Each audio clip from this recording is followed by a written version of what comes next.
Good morning, dear student. Now, today I am going to start a new topic from Unit 2nd, Part A. Study of cloning vectors, restriction, endonucleases and DNA ligase. तो आइए जानते हैं cloning vectors क्या होते हैं, restriction इंडोन्यूक्लियसेस की definition और इसके टाइप्स को समझते हैं और इसका क्या रोल है। और तीसरा जो एंजाइम है वो है डीएनए लाइगेज। डीएनए लाइगेज क्या होते हैं और ये कैसे वर्क करते हैं, इनको समझते हैं। Now there is outline given, sources of DNA, vector, restriction enzymes, ligation, bacteria host, transformation, selection of recombinant.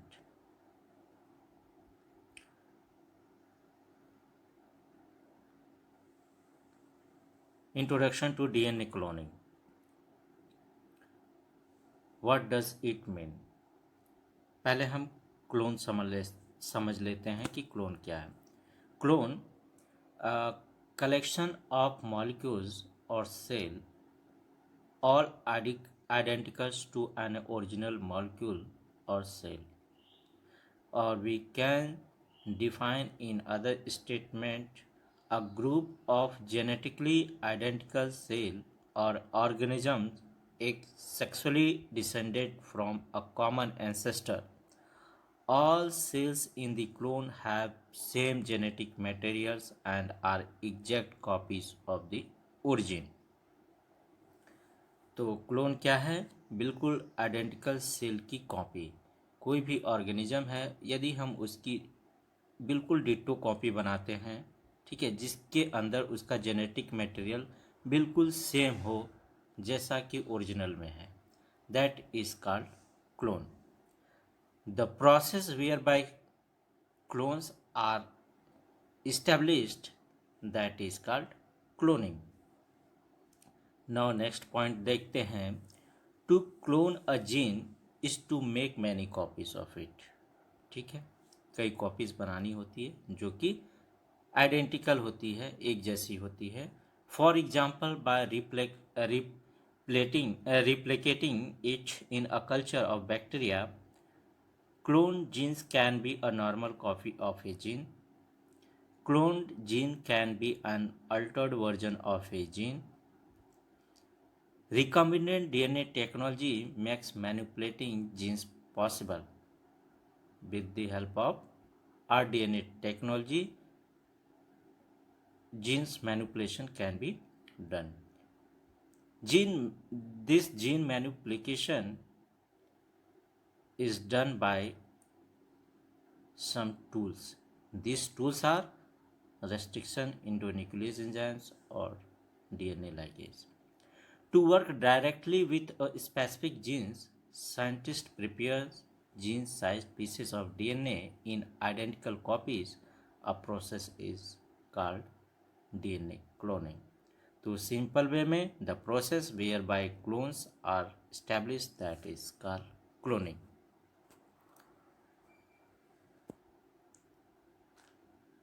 You can see here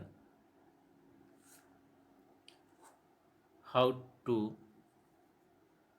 make rDNA. Here you can see bacterium from where we take plasmid.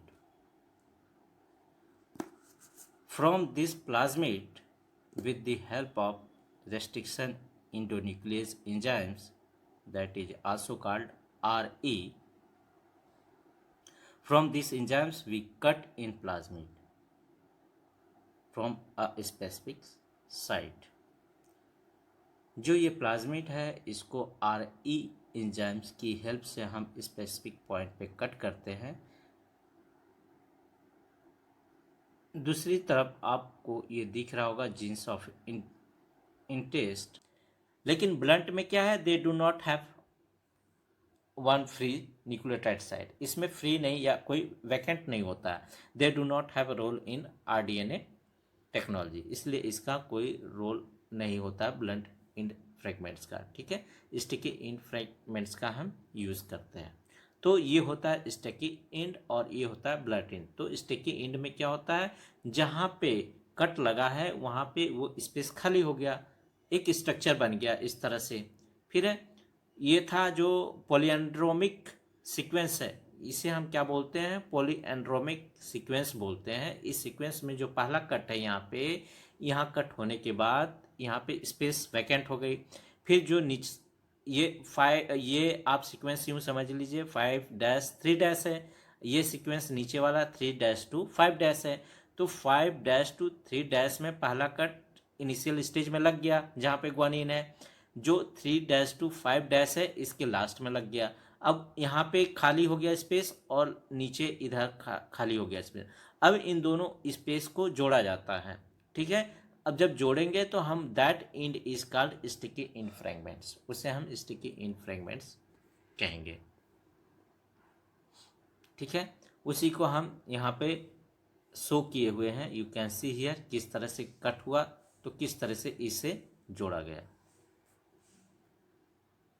You can see these are some examples, you can see किस तरह से कहाँ cut किया गया, कहाँ जोड़ा गया, इसी को रिप्रेजेंट किया गया है इस स्लाइड में आपको दिखाने के लिए।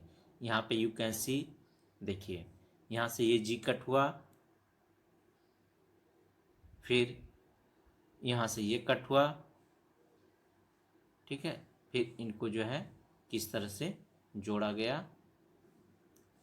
You can see here.